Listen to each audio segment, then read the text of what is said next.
we're back on a Monday night, late night special. Lights out, hide the kids, and probably the adults too, for God's sake. We got James R. on the phone with me tonight, and the Mac Man, and seems like old times. You know, I titled this show, buddy, All in the Family Style tonight, and you are family to me.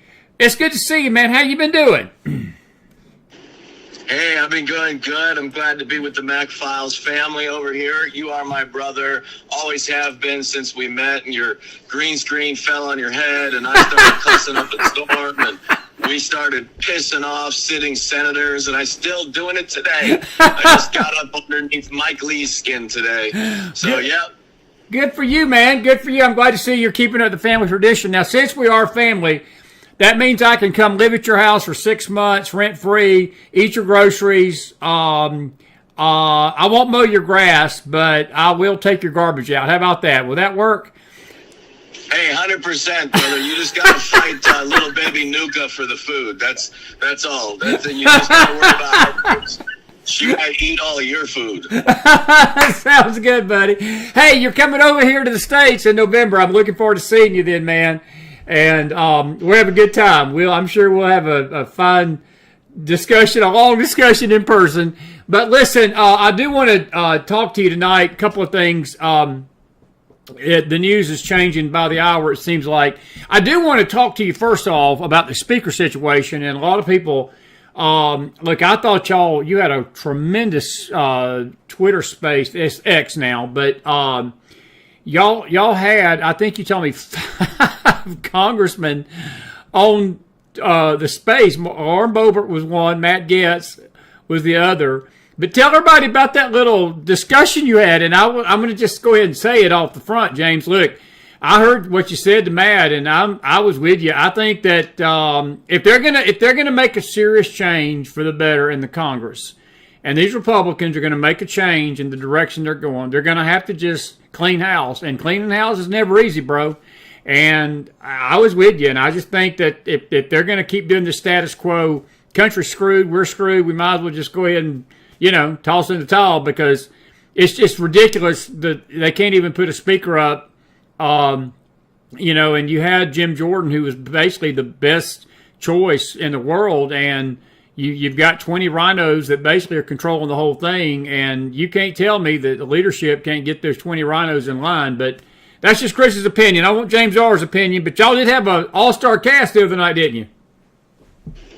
Well, yeah, we sure did. Let me first say that I was just blessed, as usual, to be the front man. I think you know this, Chris. It takes a team in order to get this kind of stuff done. Oh, yeah. I've got a great team of ladies behind me with Shell Shocked and Lou, who is my all-star co-host. These girls did all the work to let me focus on the conversation.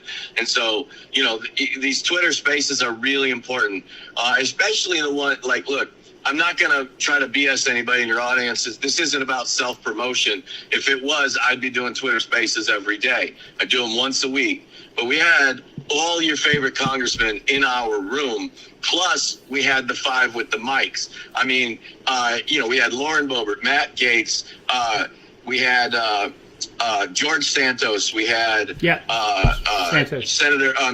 Congressman Admiral Ronnie Jackson. Wow. We had Byron Donalds come in there with the mic for a while. And we had 3 or 4 sitting in the audience, Mike Johnson, whose name is now up for speaker. And that was presented to us from Matt and Lauren Boebert. So we kind of got the heads up as to what was happening with Jim Jordan behind the scenes. These things are important, that we're having an actual influence on the government. It's not a one-way street, as you just, brought that question to me. The reason I said those things to Matt is that they need to hear it from us, because not only may it stiffen their backbone to know that they're correct. We are ready to slit throats. We just need to know whose throat to slit, metaphorically speaking. And of course, metaphorically.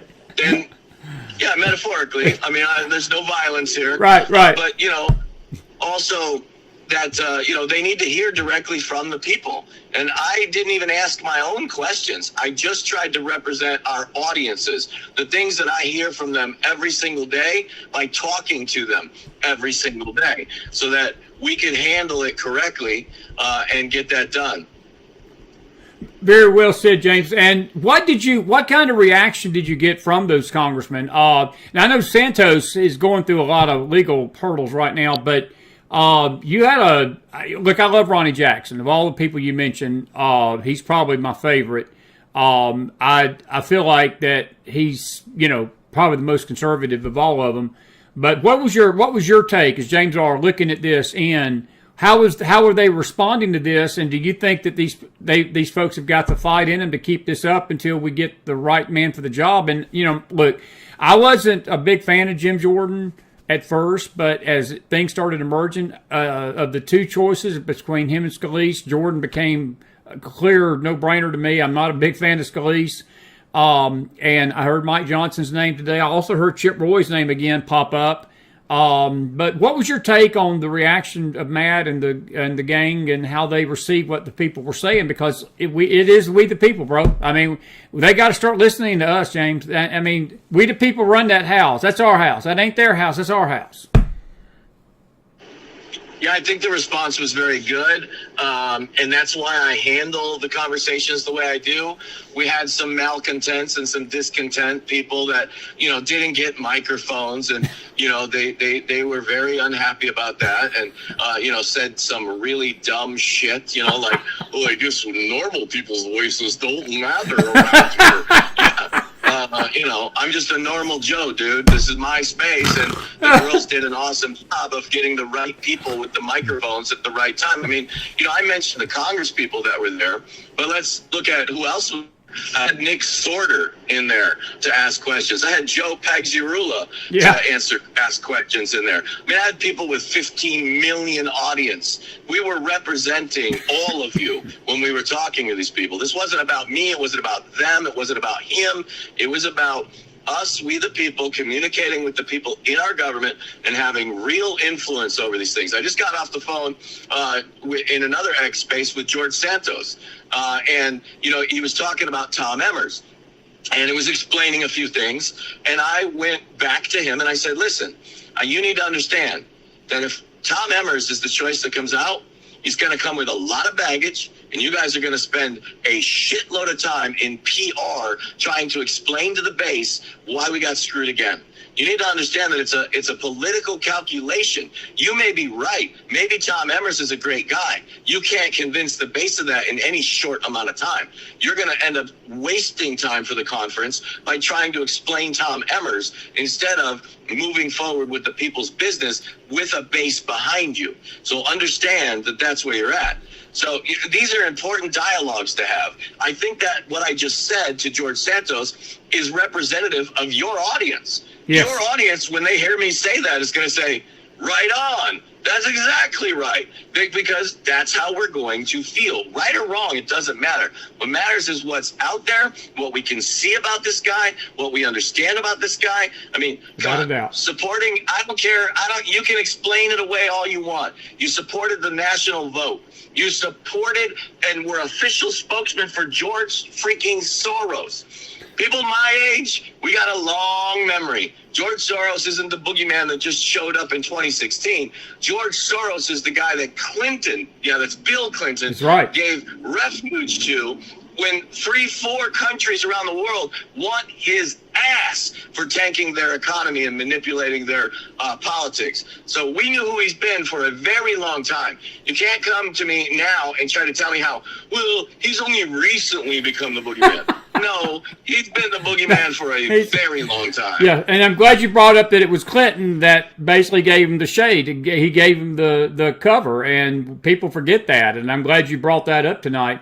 Well, buddy, listen, I'm proud of you, and as I said, I listened as much as I could before we went on that night, and I thought it was a good discussion. James, what's the common wisdom? Look, I don't like Emmert at all, but what do you think Jordan's got the kahunas to see this through to the end? Do you think that we ultimately get Jordan, or who's your money on for this? Because they got to pick somebody eventually, don't they? I mean, they got to pick somebody eventually. Yeah, so let me be as analytical as I can right now with what I know about the people inside the conference. We're probably going to be at a stalemate for at least the next 2 weeks, maybe longer. They're going to push this thing to right before that CR is going to expire, in order to get a vote for another CR. So this is what we have to be careful of. Right now, the way the conference is lining up, there's a group somewhere in the neighborhood between 10 to 20 on both sides of this. So just putting this out here, you got 10 to 20 that will never vote for Emmers. You got 10 to 20 that will never vote for Donalds. What does that put us in? That puts us in a stalemate, which means we're going to do this again. We're going to do this again until it becomes politically expedient to get somebody. And let's remember, we are fighting for our country here, but they are fighting for their political futures. And politics is going to play a big role in this thing. Great point. Because if the left can sell America that the world is ending because Republicans are standing in the way of your government, if they can sell that narrative to Americans, we're going to lose, because that'll force the hand of the conference to hurry up and put someone in the way. Okay? But if we can win that PR battle, then, we'll eventually get either our guy or no guy. And I think that I speak for many people, and I won't say the most, but I think I speak for many people in my audience and yours when I say we're perfectly happy keeping this government shut down till the next election. I heard you say that, and I'm with you. I'm with you, James. At this point, look, we can't keep going down this road, because look, now I'm gonna throw something at you, and I'll just get your opinion on this. What I felt like, look, I was not a big fan of McCartney, never was, and when it took him 15 rounds to get the speaker the first time, and he had to concede basically half of his lunch or 3/4 of his lunch to get that, I wasn't, look, it didn't shock me, because that's just Washington, D.C., and like you said, politics takes over a lot of this stuff. But this is a question, and I don't think there's a right or wrong answer. Was Matt Gaetz short-sighted in short-circuiting McCartney without a clear person in mind that they had for a speaker, or do you think this was necessary and this was something long-term, it's going to benefit the Republicans, or do you think the damage, the PR damage, like you said, is going to be more damaging to them because they look like right now, and I'm not saying I agree with this perception, but you and I both know, buddy, politics is a lot of perception. It ain't literally what's going on the ground. It's what people perceive. And the Republicans are being perceived as a bunch of dumbasses right now. And do you think that they will rue the day they even put McCartney out? They should have maybe waited till next election cycle to do this. Or was this a smart move by Gaetz to make the call and pull the trigger and force it? Okay, so me personally, I think that it's a smart move. Okay. Now, putting that aside, I want to put the analysis out there. And I think that Gaetz literally won the game. He spent his political capital when it was absolutely the most valuable, before it started diminishing in value. That's what's important here. When you have a chit, it's only valuable if you play it. If you never play that chit, it's worthless. It's a piece of paper with some shit written on it. Okay, so when McCarthy didn't do all the things he needed to do, that's correct. Gaetz kept pressuring him. McCarthy refused, and so Gaetz got rid of him. Smart move. And by the way, there's a plan here. Just because we don't see it doesn't mean there's not a plan here. And I know this, again, from being in a space with half of Congress, talking to them, dialoguing with them, okay? Like, you just about had half of Congress. Yeah, there's a reason why they were there. There's a mission there, and part of that mission is to keep we'll call them the pariah of the mainstream media, from controlling the narratives to being able to spin this idea that he just did this willy-nilly, there's no plan here. And effectually, think about this. Ask yourself this question. Why did those Congress people come into my space and drop Mike Johnson's name off? Why, when I asked the question of Matt Gaetz twice if Jordan had the staying power, he gave, well, I'll vote for Jim Jordan as many times as he lets me. I knew then what was going on, that Jordan was out and that they were making the backup plays. When Byron Donalds comes into my space to make a guest appearance, I knew then Byron Donalds was in that race. And they were letting us know. They were preparing the ground. So this is what you do in politics. You have to diminish your enemy's power at the same time as you exercise yours judiciously. That's what they did. There's a plan here. And I quite honestly think that Matt is more on our side than many people will give him credit for, as far as the liberty side of the aisle. I think right now the plan is exactly what I said it should have been from the beginning.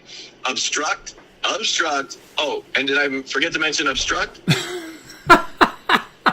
Yeah, you did. Well, I think it's a great analysis, and I'm with you. Look, I'm not saying it was right or wrong answer. I was just curious about your opinion because I'm not as, I've always told you this, and I tell you this every time you're on my show. Of all the people I've met over the last 6 years doing this show, you are the most politically astute analyst I've ever listened to and talked to. I could listen to you for all day, and I draw from you, and I take a lot of what you say very seriously, and I think you're right on this. Well, only time will tell, and let's just hope that it gets worked out in the end. And look, I think there's as you said, the CR comes up in 2 weeks, and hopefully by then things will have a fine finality to it.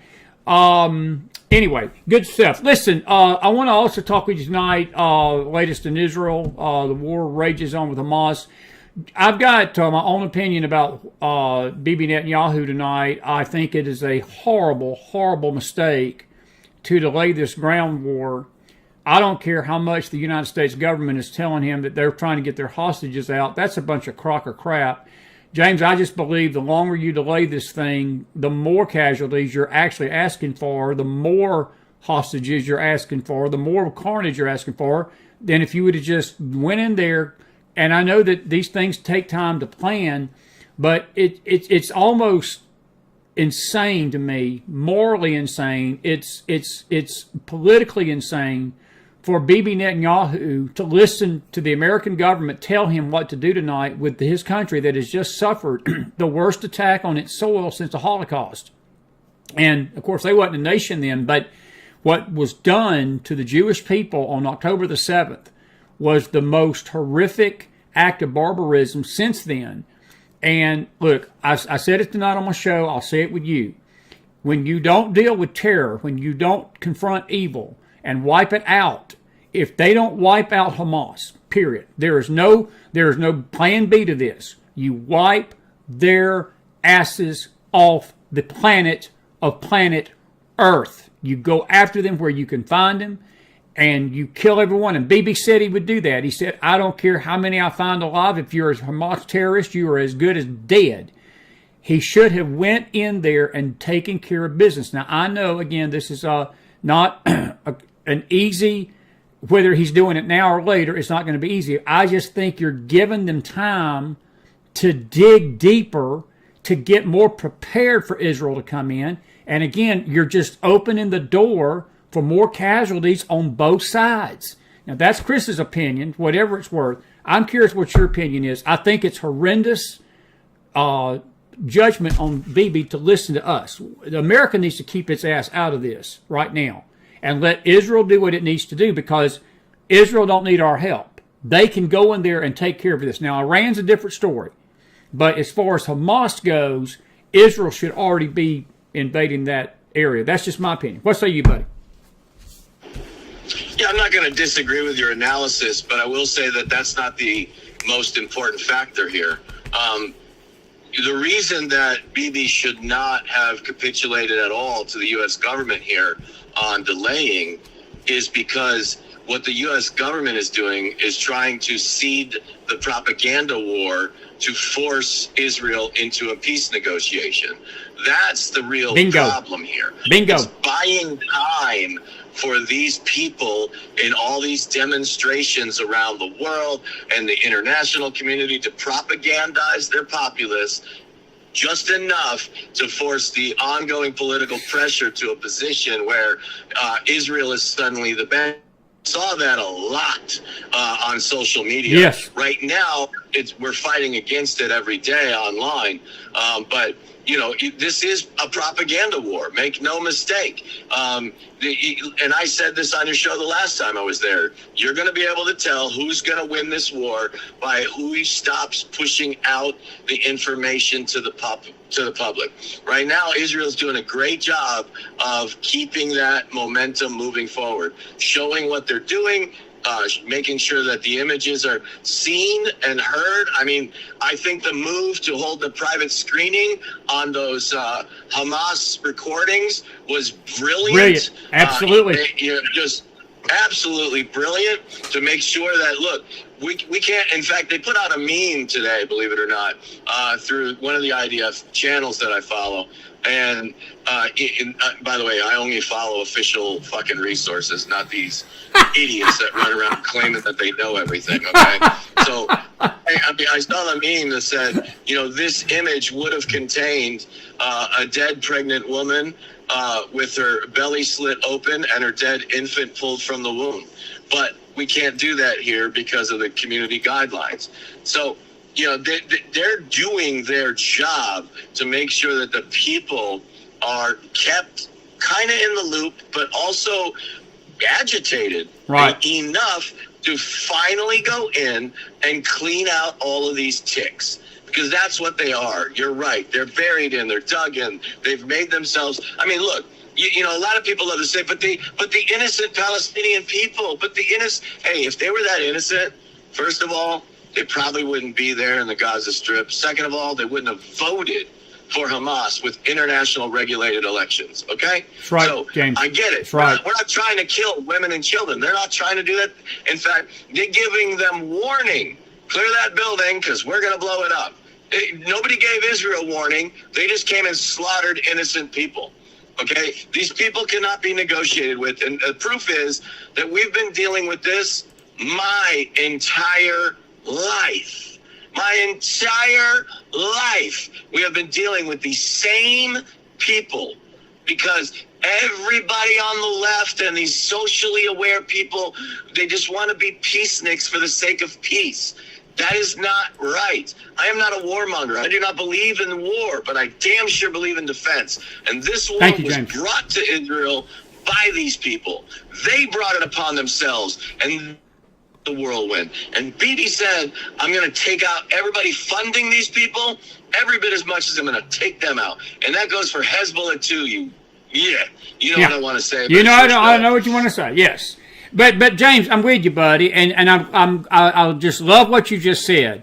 Me and you neither one want war, but me and you believe in a nation's right to defend itself.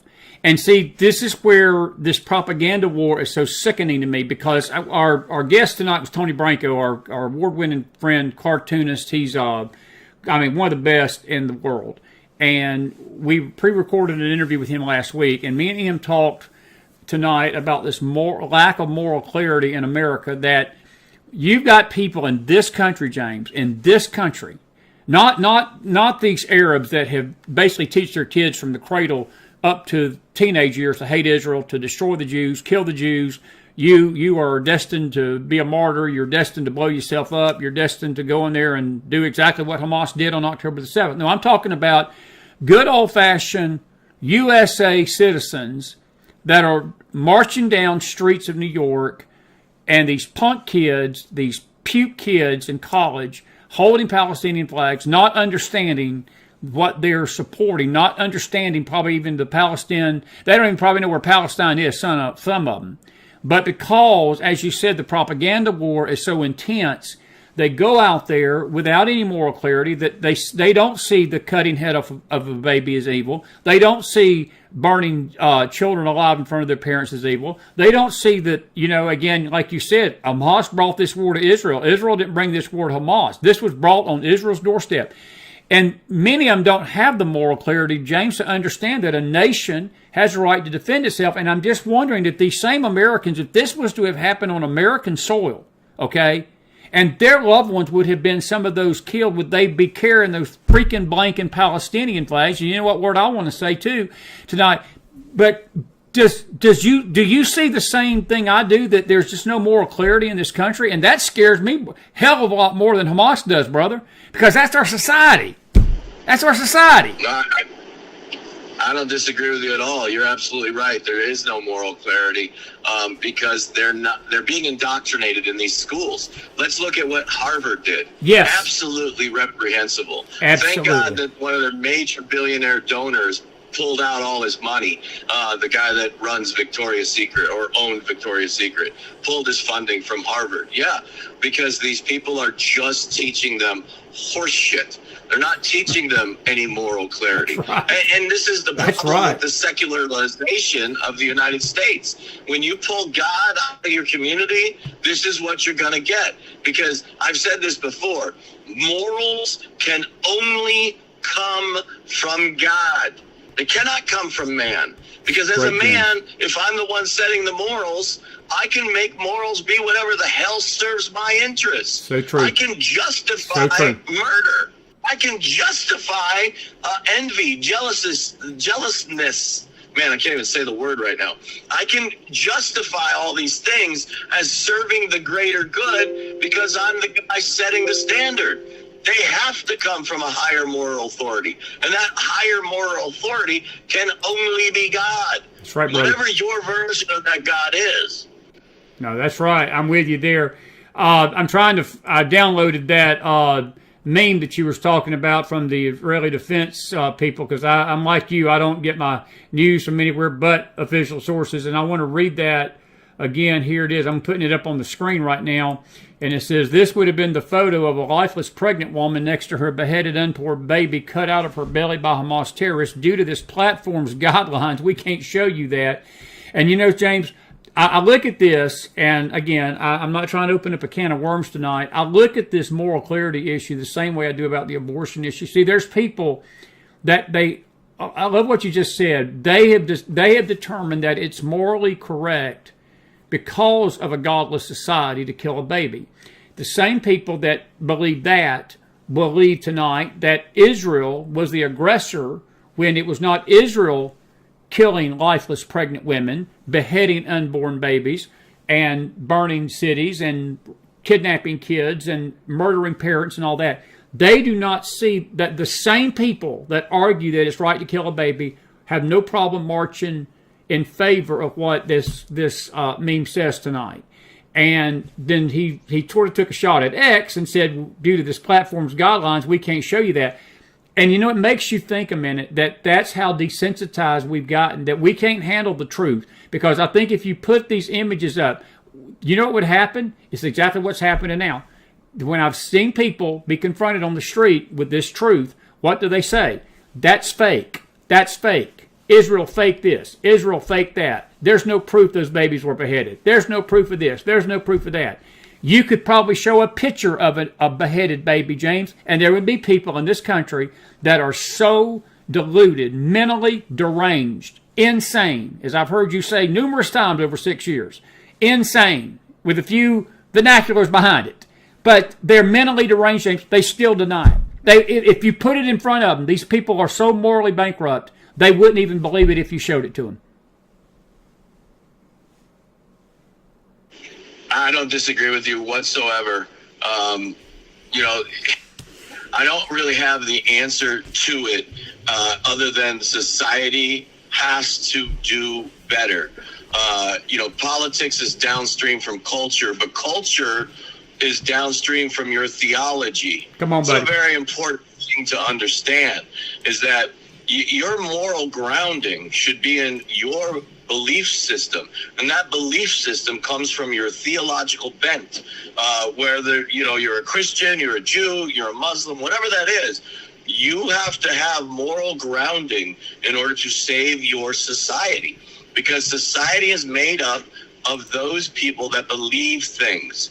And so when you see that they're trying to remove God from everything, every aspect of your life, hell, kids don't even go to church most anymore. They just go to school. And what does school do? Try to remove God from everything as if there is no God, and that they're justifying these actions and putting into these kids' minds things like, oh, Israel is the occupier of Palestine. Have you read a history book to teach that? Like, just read a history book. Forget the Bible. Just read a history book. Come on. There is no such thing. There is no such place. Like, Israel has a right to their homeland, and they've been squandered and pushed and kicked to where they're one of the smallest populations on the planet. What is there, 15 million Jews left? I mean, there's more people that live in New York City than there are total Jewish population worldwide. Great point, Why James. is that? Why is that? That's the questions you should be asking yourself. Why do these people not have a right to their country like every other country on the planet? Now, I get it. Everybody wants to start bringing up stuff like, well, if you say you understand history, then you understand that, you know, Israel was a country that was created by the United Nations worth of countries that said they had a Jewish problem and they had to put them somewhere. Okay, that may be partially true, that we returned them to their land that was unfreaking occupied. Okay, that's the key here. There was no country of Palestine that they took over. That's right. Like, Jesus, people, get a grip. Yeah. Well, and there's a spiritual component to that, but the political component you just stated is perfect, that there was no Palestine ever, and there was no land to take over. And again, James, if the Palestinians are screaming for a state, they had a state. It's called Jordan. And because they acted it the way they did, Jordan kicked them out. And it's the same reason tonight that neither Jordan, neither Egypt, neither Lebanon, neither any of these Arab nations are willing to take these Palestinian refugees, because they know good and well these Palestinian refugees are probably going to wind up and foment terrorism in their countries, and they don't want that. So let Israel deal with it. And Bibi Netanyahu needs to blank and deal with it. And that's all I got to say about that. Listen, but we got about 5-10 minutes. Let me ask you about China and Taiwan tonight, your thoughts about that. I got a question earlier tonight about they asked me, did I think that we're likely seeing a China invasion of Taiwan? I'm mixed about that. I think it's high, but I'm not saying it's likely, because I don't know if China wants to bite a bone. I don't know if they want to bite the meat off that bone just right now. I know that we're weak, and I know that they probably feel like they could get away with it. The United States probably wouldn't do nothing to stop them. But do they really want to create another international incident? Are the Chinese that brazen? Or are they more strategic? And what's your thoughts? Because I know you would probably have a unique perspective that I don't on this. What's your thoughts about that tonight? Well, I'm going to piss off most of the audience and possibly even my own wife when I say that most of the rhetoric over Taiwan is a red herring. Thank you. Okay? These people are very strategic. Let's look at the fact that they waited 100 years to get back Hong Kong. Okay? They think very differently than Western society thinks. So they are winning the war, so to speak, on Taiwan through their intertwining of business relations with Taiwan. Now, if you look at the politics in Taiwan, the pro-CCP people that tried to put up a candidate there, they lost in that population 9-1. This is not happening anytime soon. This is political rhetoric. But the business ties are intertwined to where all of the banking and commerce and trade is going in and out of mainland China all the time. This is a population of people that are making mainland China money because they need. See, this is the thing they learned when they took over Hong Kong, is that once they've proved to the world that Hong Kong was not independent, their entire business model is failing in Hong Kong because communists can't run capitalism. They suck at it. Now, they've been very successful at trying to create this weird blend of capitalism and communism on the overall spectrum. But what does that success really look like? They're still only like number 5 in GDP, and they're still only less than half of America's GDP. So that's where they need people like Taiwan in order for their financial success. You look at what we do as a society, which goes back to our consumerism argument of why people need to stop just buying all of this cheap crap from China and start investing again the way we used to. Beautifully said. This is where we're going to win that war, is economically. We don't have to so much worry about it militarily, because their Chinese people are very intelligent as a people. They're going to get this in the end. If we win, it's the same way we beat Russia. I don't know why people refuse to remember history and understand that Ronald Reagan beat the Russians through economic means. Bingo. Not through military strength. He bankrupted them. Exactly right. That's what we need to do to China. Well said, bro. I mean, that is absolutely 1,000% on target, and I knew that you would have a very good perspective on that. Now, don't tick your wife off. I mean, you don't want to tick her off. Just, go mow your grass or something, don't tick her off. Don't tick her off. Miss Giggles is in the chat right now, coming after both of us. Probably so. Let me just say this. Let me open our chat up. Speaking of that tonight, I'm going to open our chat up here. You're watching a very special live McFiles late night with my dear buddy and my brother, James R. And I appreciate him, folks. We've opened the chat up. If you got a question, I'm going to keep James up. If you got about 10 more minutes you can give me.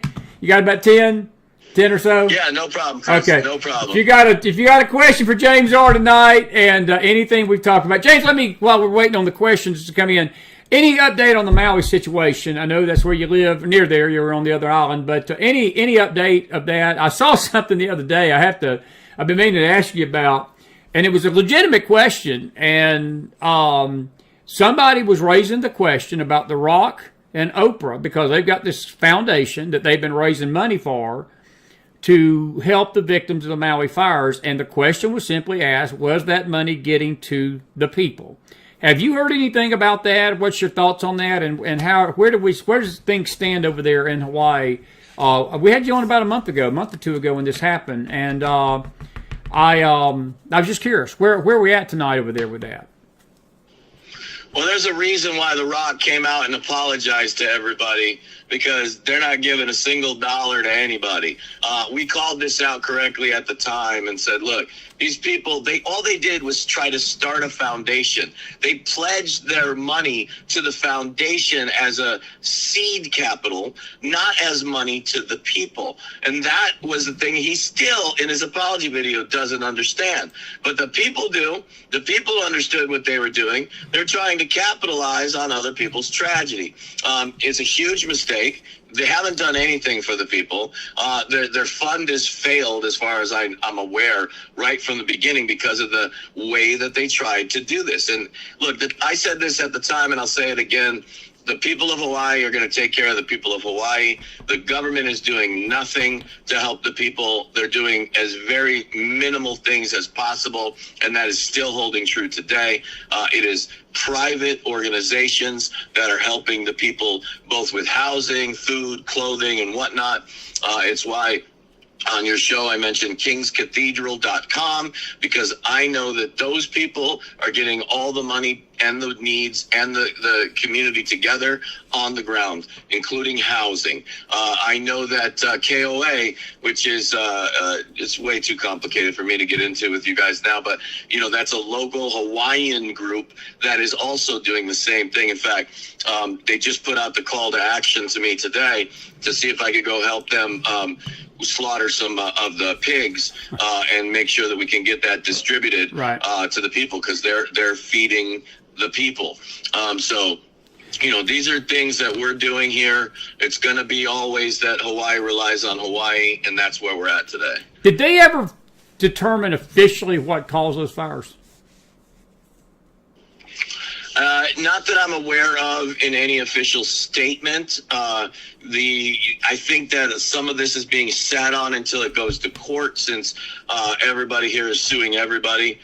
So it's kind of one of those things where we don't really have a summary report yet. Okay. But we should have one soon. Gotcha, buddy. Hey, good question from Eve Sparks. Now, Jamie Wright, who's my dear friend, she says, James, do you have body armor? You're going to need it. She's got a big laughing emoji there. That's asking fun there, but we'll get to that question later. But Eve's question is very good, too. She says, James, do you have any information on what they're currently trying to do to help find these hostages? Because it's basically both American and Israeli. I've got a follow-up question with that, part B. Do you believe, like I did, that it was a joke when Hamas released those 2 Americans and then the 2 Israelis, and then got up with gall on their face and said, we're a humanitarian organization. See, we told your fascist government we're not a bunch of terrorists. You had to chuckle at that, but Eve's question is more serious because have you heard, with your sources, people you may know, what are some things they're doing to find these hostages, if anything? It's a great question, and I'm just going to give you my analytical viewpoint here. Okay. Is that the Biden administration are a bunch of retards that couldn't find their own assholes. Okay?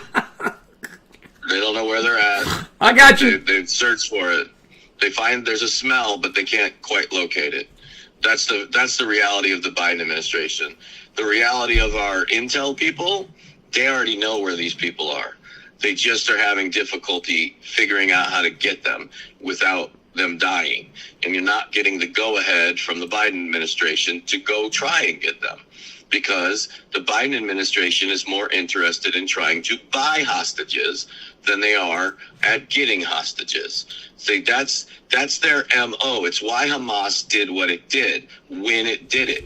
This is not an accident that Joe Biden gave $6 billion to Iran for 5 hostages, and then suddenly Hamas goes in and takes a bunch of people.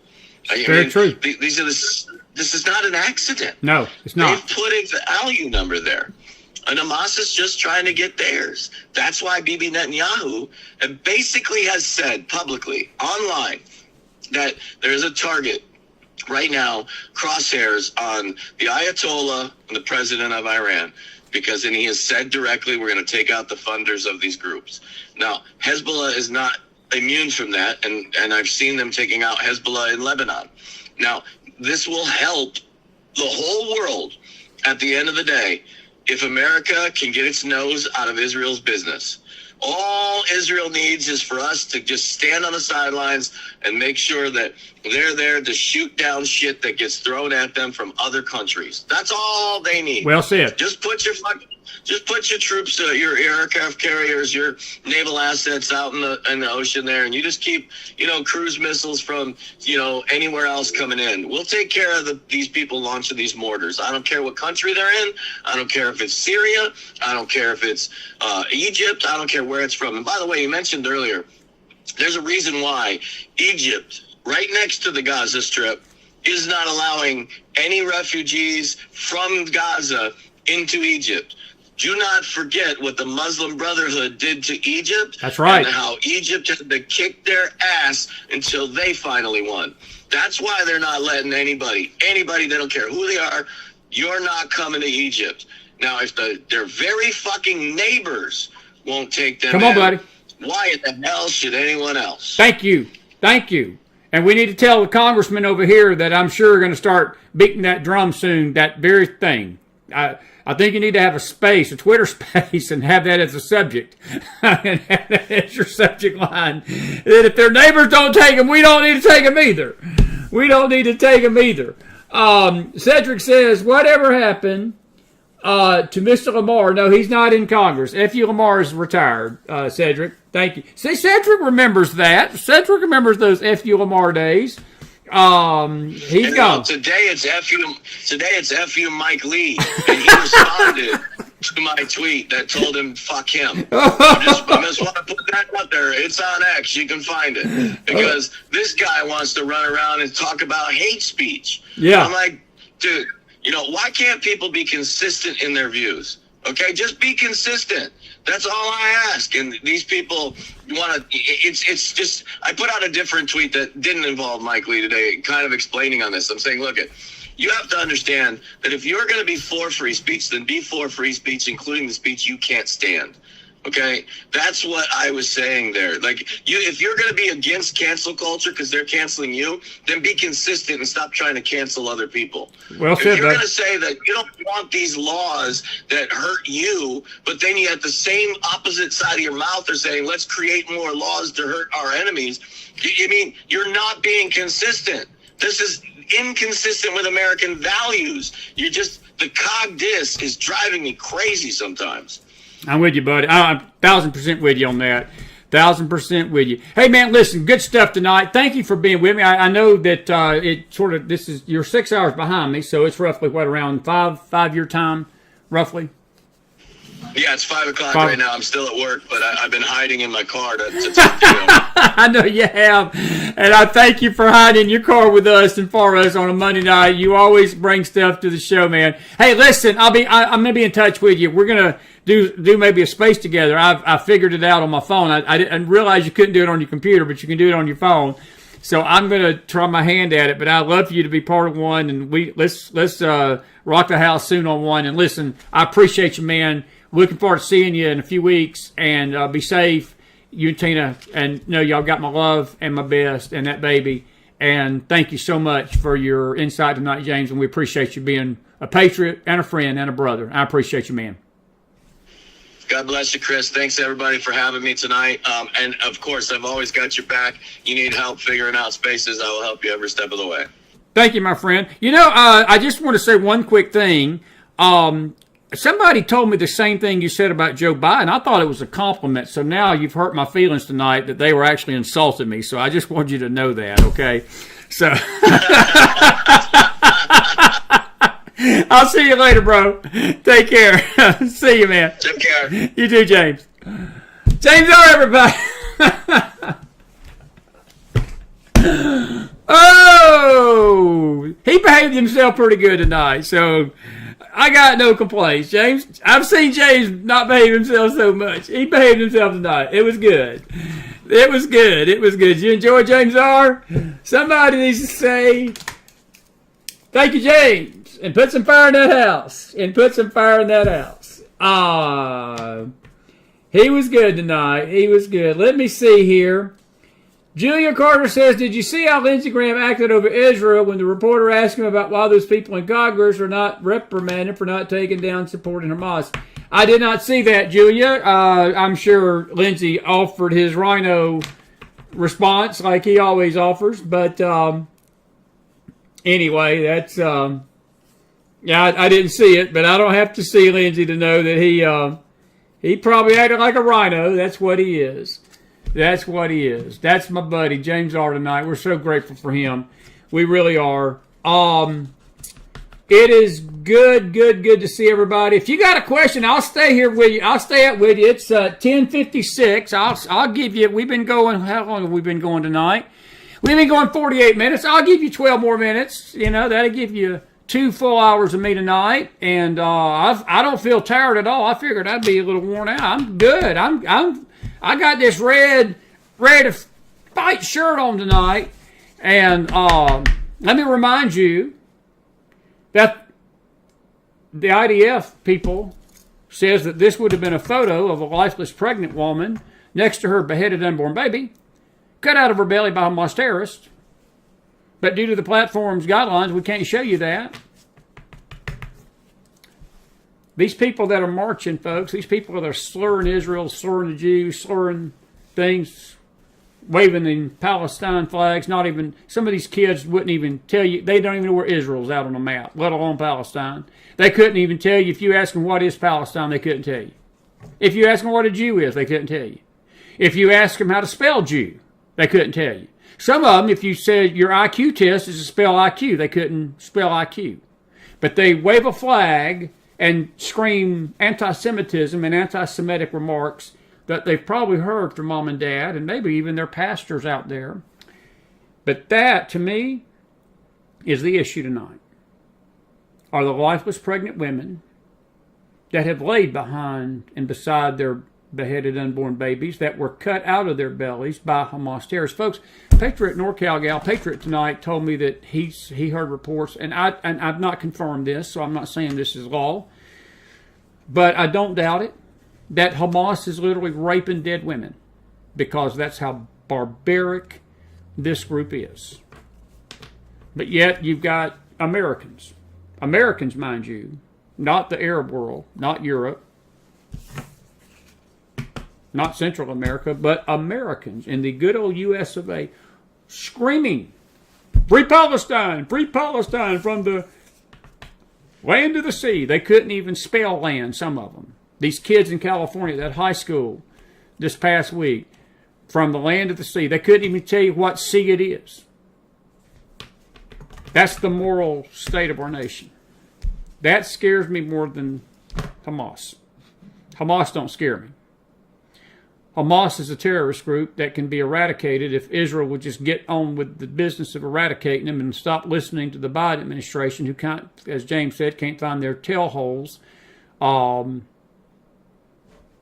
they couldn't take a cheeseburger out of a drive-thru. So, anyway. Even with Israel's brilliant move to put out the Hamas audio and other truths, it seems like it's not making any difference, and ignorant people are still protesting. Corey, that is a great statement, and you're right. And that's what I was sort of telling James tonight, Corey. You know, if you, even that, you mentioned that tape, and we played it, I think it was whenever we did the last update, Thursday night. Yeah, I think it was Thursday night when we did it. There were people out there claiming that was a fraudulent tape, that Israel manufactured that. I dare say if there was a picture of a lifeless woman next to her beheaded unborn baby that was seen cut out of her belly, I mean, folks, the images are out there on X, Twitter X. They're out there on not so much Instagram, but they're out there on social media. They're out there. And the IDF has posted some of them. It don't matter what people view. They still claim it's false. They still claim Israel's making it up. There's Christian voices out there that sort of insinuate that Israel's behind all this. And then you've got the Q nonsense, the Q folks that believe this is just a movie, that this is a false flag, literally, that this didn't even happen. They don't even believe 1,500 people got killed. And all you Q people can get your little panties in a wad and send me your nasty hate emails. And McDonald got the cowboy hat on tonight. So you send all your emails you want to, but you know I'm telling the truth because that's what some of you believe. And some of you have even posted that. And then the other part of you've posted the pentagram is the Satan symbol, is the Israeli flag stuff, 666.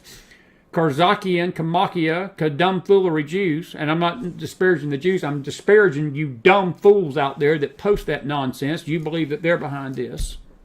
And then you've got some that believe the Rothschilds are behind it. You've got some that believe the Mossad is behind it. You've got some that believe that Israel's an evil entity. It makes me want to bomb it, folks, because, again, this stuff ain't coming from the Arab world. It's coming from within here. It's coming from within our own country. What does it take, folks? Does it take Hamas coming and showing up at your house with a knife and cutting the head off of your family for you to wake up to the horror and the terror that is facing this earth tonight? It's late, so I can scream. It's late, so I can scream. It's great. Late, so I can scream. Ignorance in this country is evil and mind-numbing. Jeannie, you're absolutely right, my friend. You're absolutely right. And the masks are off, Emelina. Let me tell you something, Emelina. I'm glad you said that. I told somebody this over the weekend. Listen to me. These things always take the mask off people's hearts. These things always reveal people's hearts.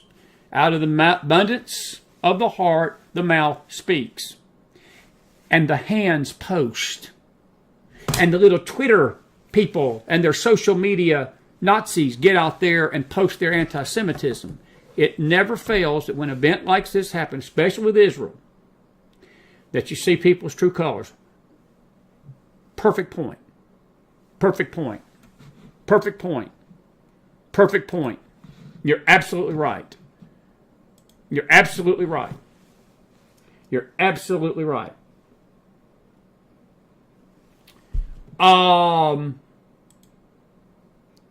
Let's see here.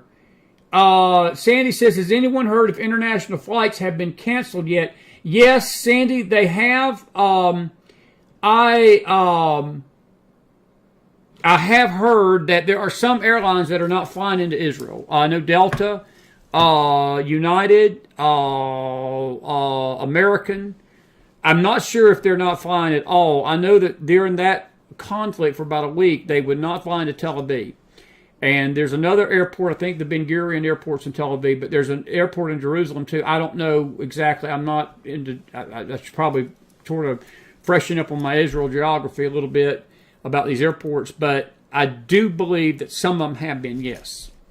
I know that there's a lot of American airlines over here that do not fly over there right now, and they won't until this thing is settled, which may be a while. So I don't know. I don't know if you wanted to go to Israel tonight. I'm not sure you could. So I'm going to check into that for you, Sandy. Now, Cedric, your question is Lindsay of Turdberger. Is the Pope Jewish? That's all I got to say. That's what I'll answer. I'll answer that question for you.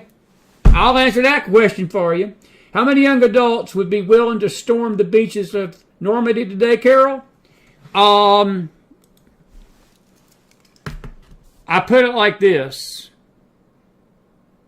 Percentage-wise, probably less than 1%. Percentage-wise, less than 1%. You know, Carol, it's funny you bring that up. I remember there was something that I heard on one of Dan Bongino, maybe one of these conservative podcasts, and they were talking about a poll that had just come out right after the summer. It was around September. Do you realize that 78% of the young people under the age of 25 believe that this country is an apartheid state too? That they believe America is a bad nation, that we are bad, if they don't feel like we're worth defending, that they don't feel like that they are their citizenship means anything, and they basically were in essence saying they hate their country. They hate their country. Under the age of 25. Where did they get that? Where did they get that ideology from? Yes, some of it is a school, without a doubt. This public education system, changing history books, and these godless teachers teaching these kids, and especially at college. Folks, if you want to, I tell you what, if you want to guarantee your Christian young man or Christian young woman becomes atheist, you send them to public college. Send them to these colleges. They'll be an atheist in 4 years or less. But I would argue that if you send them to high school, they're going to be an atheist in 4 years or less. I would homeschool your kids. That's just a little bit of McFile advice tonight, but again, whatever you feel like you need to do it. I know some of you can't, but if you can, that's just a suggestion.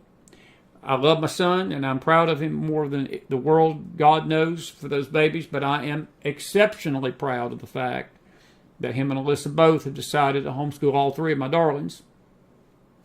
They're really mine. They're my grandyoungins. No, they're not. They're his. Grandpa just gets to spoil them and send them back. But, no, I'm grateful that they're homeschooling them. But, folks, I'm going to tell you something. It's not just the school's fault. We blame it on the school, but I will tell you where it comes from. It comes from homes. It comes from homes, and I might as well say it tonight, folks. I hate to say this. This hurts me to say it. It comes from the church. It comes from the church. A lot of these kids, if you think about it, folks, they may not be like raging every Sunday member churches, but they listen to religious voices. A lot of these people listen to these spiritual voices.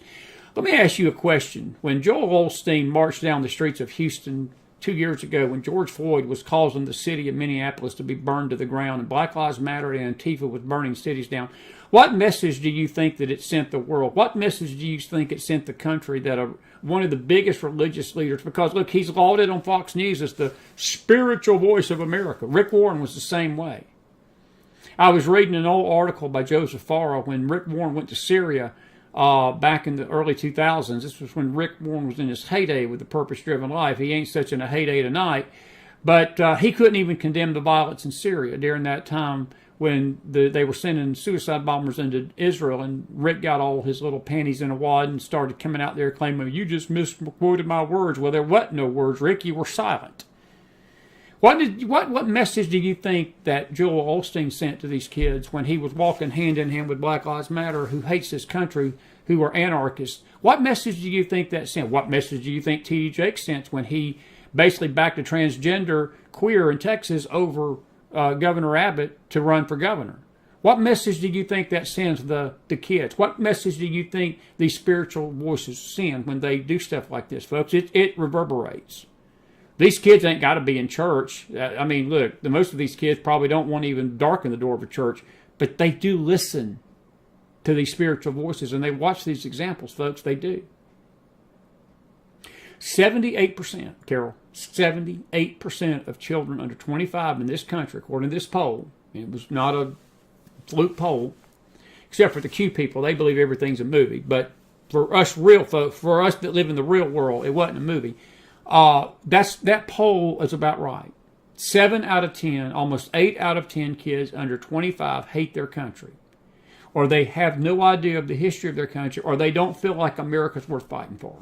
So to answer your question, I would say less than 1%. Less than 1%. And that may be a little low. That may be a little low, but I think I'm not too far off. Their families show no patriotism for our countries anymore. They've not showed it for a long time. Cleo says they would fight, but for the wrong cause. That's a good point. That's a good point. That is a good point. Excellent point. Anyway, it is the spirit of Antichrist, Holly. It's very much an anti-American spirit, but it's an Antichrist spirit, without a doubt. Without a doubt. Corey says, I heard that Hamas was threatening Israel with chemical weapons. Thank you, Corey. I'm glad you brought that up, and I forgot to ask James about that. Yes, we posted that story tonight in our Telegram room. There was a Israeli official in the IDF that confirmed that they found a book, a textbook, or a playbook, or a military manual, whatever you want to call it. And in that military manual, they were prepared chemical weapons. They are working on chemical weapons to use against Israel. Now, folks, let me tell you this. If they do that, it's game over. Look, if you've ever prayed for the Middle East tonight, look, you need to be praying for the peace of Jerusalem. You need to pray for the Israeli people. And I know this may sound a little weird, but you need to pray for the Palestinian people, folks. The Palestinian people, no matter how ill-conceived and ill-led they are, and how deceived they are, and how in darkness they are tonight with this horror and this violence, you need to pray for their souls. But if their leadership puts chemical weapons on those weapons and touches Israel with chemical weapons, it is game over, folks. There's no telling what. You talking about going up in smoke? The Middle East will be at war tonight, and I will tell you, I have to tell you this, the world will be at war. You will be facing World War III. But Corey, that is a accurate report. Yes. They are threatening Israel with that. They are threatening Israel with that. They are. Anyway.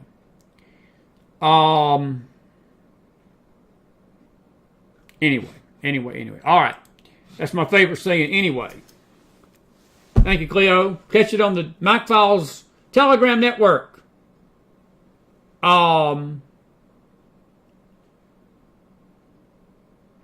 Anyway. There, I said it again. I got to find me a new word. Gotta find me a new word. All right. Listen, I appreciate you being with me tonight. We are at, we're right at what are we at now? We're at an hour and 4 minutes. I've given you 2 good, solid hours tonight. Red shirt and all. Red, white, and blue. There's the white, there's the red, and there's the blue right over here. And the black. put on the black hat. I wasn't sure what James R. was going to do tonight, so I had to put on the cowboy hat just in case. No, he was great. I'm saying that tongue-in-cheek. That's my buddy. I've known James. What he was talking about, for those of you that didn't catch it at the beginning, I might as well go and tell you the story. James and I got off to an auspicious start when we met. We were both on a network called Your Voice America that has gone to the great garbage can in the sky now. Their head and CEO has lost his natural-born freaking mind. Not that he didn't already have lost his natural-born freaking mind, but he's doing his own thing now. But anyway, that's another story. And you say, well, how can you dare say that? Well, let me just say this. He believed Jeff Sessions and Trump were working behind the scenes. He thought Bob Mueller and Trump was working behind the scenes. So you do the math, folks. That's only a spiritually meth-induced person that would believe such crap. And he was putting that out on his network every single night. The plan. That Bob Mueller was secretly working with Trump. They were going to be a big sting operation. And all these people, Obama, Hillary, Comey, all of them were going to prison. If Chris would have done this, waiting for that, Chris would be dead tonight.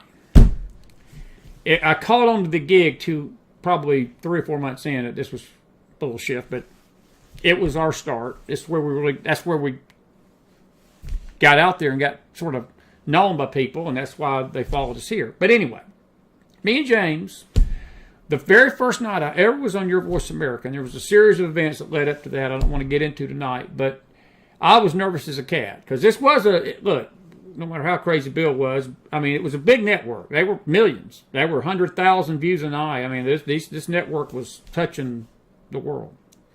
So I was making my not my McFiles debut, but my Your Voice America debut. And I could not find a green screen. So I had to go buy a pair. I went to the Dollar General store that night and got 2 pieces of green cardboard. And I taped them to my wall behind me. Because Bill wanted us all to have a green screen. Well, I didn't have a green screen. So I went and bought the cardboards and I taped them behind me. Well, we get going. Ann Vandersteel was the host that night. She was doing asking the questions. And James was in one box. I was in another box. Well, James had a green screen.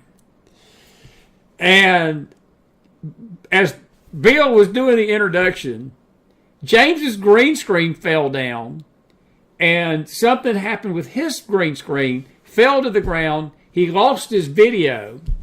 Well, James didn't know the show was going.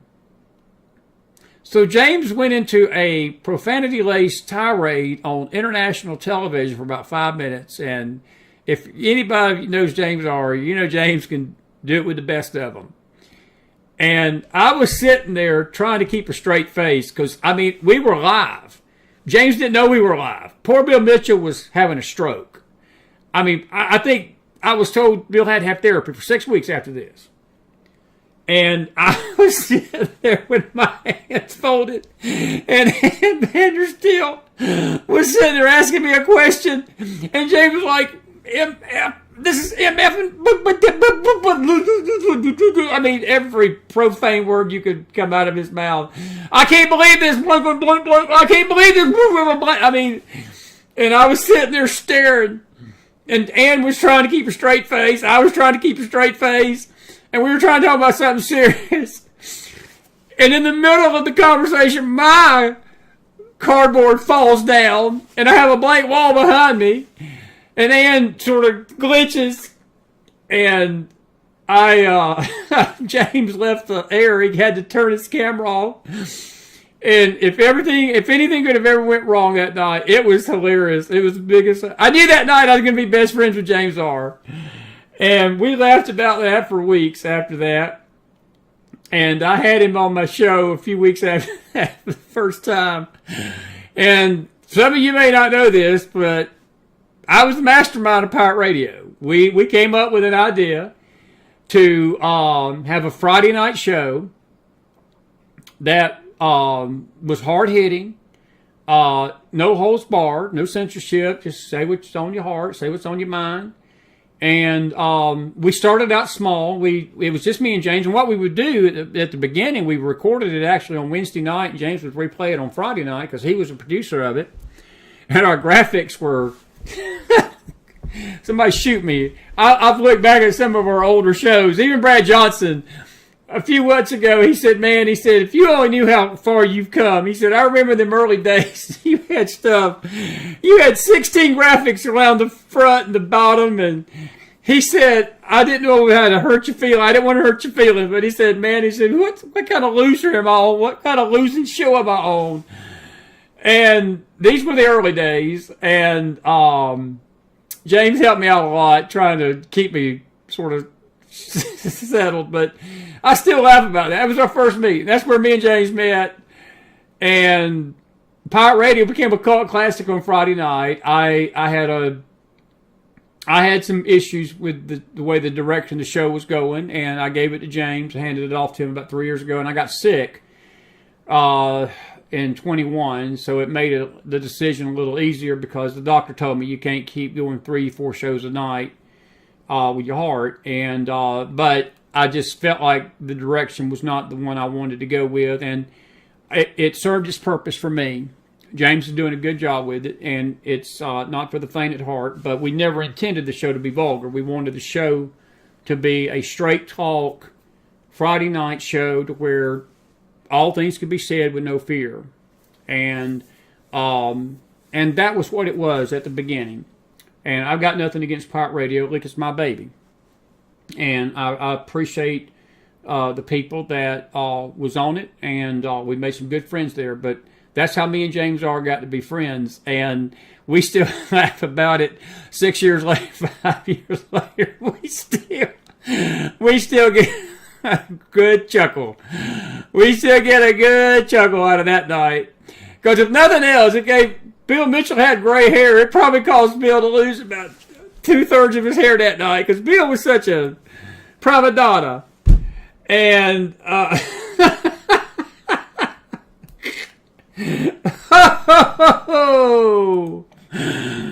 Ann Vandersteel. I'm not sure she survived it either. See, so sure she wasn't affected by it too. But Pirate Radio, Jamie says you can't trust a pirate. You can trust a pirate. Yes, you can. I've given thought about resurrecting Pirate Radio, but doing a PG-13 version of it instead of the adult version that was going on. I'm going to talk to James about that. James was a good guy. He was perfect tonight, folks. I respect I tell you, I love James. And, I'm just going to be honest with y'all, folks. His language has never bothered me. Look, James is real. I would rather, I tell you what, I would rather take 100 James R's, that's real, that, again, thinks with his brain and looks at things analytically. And, look, his faith is his business. And I respect his faith. And I respect his viewpoints. I wouldn't have him on the show if I didn't. But the language never bothers me. It's not Chris's thing, because the Lord's told me not to let corrupt communication come out of my mouth. And there are times that if I do, the Lord lets me know about it. And that was another reason I left the radio, because I felt like our show was going in a faith direction, and I couldn't ride both horses. And I chose the faith end. And I said, Lord, I'm giving this show to you fully. And He's blessed me for it. And He's blessed me for it. And I mean that. But it doesn't mean that I hold anything against Pirate Radio folks. I love them. Pray for them. And James R's my friend. And I've got his back too. He said he had my back tonight on that network, and I appreciate him saying that. I got his too. Always. Always. And love him and Tina. And their baby is so precious. And I'm grateful to see him doing good. And he's doing great. And I was really proud of him the other night. You can't listen to, I don't think they still got the space up, but he literally did have half of Congress. He had half of Congress. I was texting him, I was like, man, you got a freaking who's who of people I want on my show. And he was just giving me this typical James R. response, LOL, LOL, LOL. He was laughing out loud. Can you trust pirates, right? Of course you can trust pirates. Sometimes.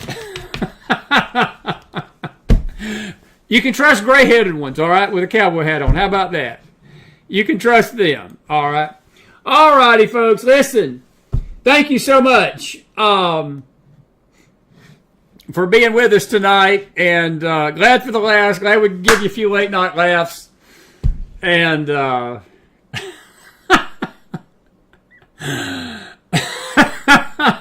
still laughing about that night like it was yesterday. I had to tell you something. I went to my car. You got to realize that was my big break. I thought, this was going to be the night that the world, and that wasn't an ego thing, but look, I got my network, and the McFiles was just getting off the ground, and I was thinking this was going to be the night that people would know who Chris McDonald was. And I went out to my car because I figured Bill Mitchell would never call me again. I did. I thought that was it. With everything that went down that night, I was like, I won't be on Your Voice America no more. That was my what did Andy Warhol used to say? You get 10 minutes of fame in life. That was going to be my 10 minutes of fame, and it wasn't fame. I went out to my car and started crying. I did. And thankfully, about a week or two later, somebody got sick one night, and they called me up and they said, hey, we want you to come on, fill in. So I figured all had been forgiven by Bill, but Bill didn't speak to me or James for 2 weeks. He didn't speak to me for 2 weeks or 3 or 4, whatever it was. But anyway, all right, let me get out of here. It is getting close to 11. What time is it? It's 11:04. Okay, so I didn't keep you till midnight. You heard y'all saying I won't keep you till midnight. Well, I didn't keep you till midnight. I kept you to 11:04 in the east. That means just 8 o'clock out west. Let me remind you tonight, this is your third reminder tonight, that this would have been the photo of a lifeless pregnant woman next to her beheaded unborn baby that was cut out of her belly, not by Israeli terrorists, by Hamas terrorists. And for those of you lacking moral clarity, folks, if you can't see that as evil, I'm going to tell you to your face what I told Tony Branco tonight. You're just plain mentally deranged. And if you believe that this ain't really going on in Israel tonight, if you think in your deluded, self-induced, meth-Q mind that this is a movie, and this ain't really happening, there's really something more going on that we don't know about, well, please inform me and educate me on that. But keep your filthy mouth shut as it relates to these victims. Because these victims is why I hurt tonight and why I'm concerned for the nation of Israel, and I'm concerned for you folks, because that's coming to America if this don't get fixed and Hamas is not eradicated. It's coming here. We didn't talk about this tonight. I'm going to talk about this tomorrow night with Eric Karen. The Border Patrol people tonight thinks there could be thousands, hundreds, possibly up to 1,000 Hamas terrorists that have come in across that southern border in the last 2 years. So if you don't think that this is not going to touch us here in America, you are mentally deranged. I say that very calmly. I'm not saying it like James R. would tell you are. I say it like the Mac man says. Very calm tonight. You're mentally deranged. Now, you Q people out there, you're going to... Let me just say it like this. If you want to believe that garbage, that this is just being made up, and Israel's making these pictures up, and they're faking these pictures, you believe that to your heart's content, and you lay your head down on your pillow tonight, I pray God has mercy on your soul. Because it takes a sick individual to believe such. A mentally sick individual to believe such. And a deluded soul to embrace it and repost it. And all I can say is, I wish you the best of your life. I hope you live a very, very long time. Because you're going to stand before a Jewish creator one day, the Son of God. And you're going to have to give an account for posting such. You will. I've got to give an account for a lot of things myself, folks. I'm not saying that to be your judge tonight. I'm saying that as your friend. You might want to rethink the post. You might want to rethink that thinking. And come to some grips with some reality. And I love what James said tonight, folks. He gave you some good advice. Stay with these organizations such as the IDF and things that you can confirm, and news agencies stop listening to this fringe groups and these fringe websites that are, again, promoting this stuff. Let me say it one more time before I leave tonight. This is what matters to me. Because this would have been the photo of a lifeless pregnant woman next to her beheaded unborn baby cut out of her belly by Hamas terrorists. If you don't have the moral clarity to see that as evil, you need some help. And quick. Now, that's all I got for you on a Monday night. I think there's pretty good stuff. You got James R., the Mac Man, Tony Branco. I tell you what, you don't get much better than that. Don't get much better than that. It's going to be good tomorrow night with Eric Kieran. I hope you have a good night. I will see you on the Faith Network in the morning, all you Bible study folks. Bring your notepads. I'll see you in the morning. I'll pick this up, not this subject, but our other subject, and we'll continue on this week. Listen, I love you. I appreciate you out there tonight. Have a good night, everybody. And be blessed. Be safe. Have each other's back. Pray for your country. Pray for the peace of Jerusalem. Pray for each other. And know that we love you here, and we're fighting this good fight of faith. And we're fighting this good fight for you every night, right here on the McFiles. On the E-Network, the Faith Network, the Telegram Room, Facebook, and Twitter at the McFiles 45. And until tomorrow, McDonald out on a Monday night. Good night, everybody. Be blessed.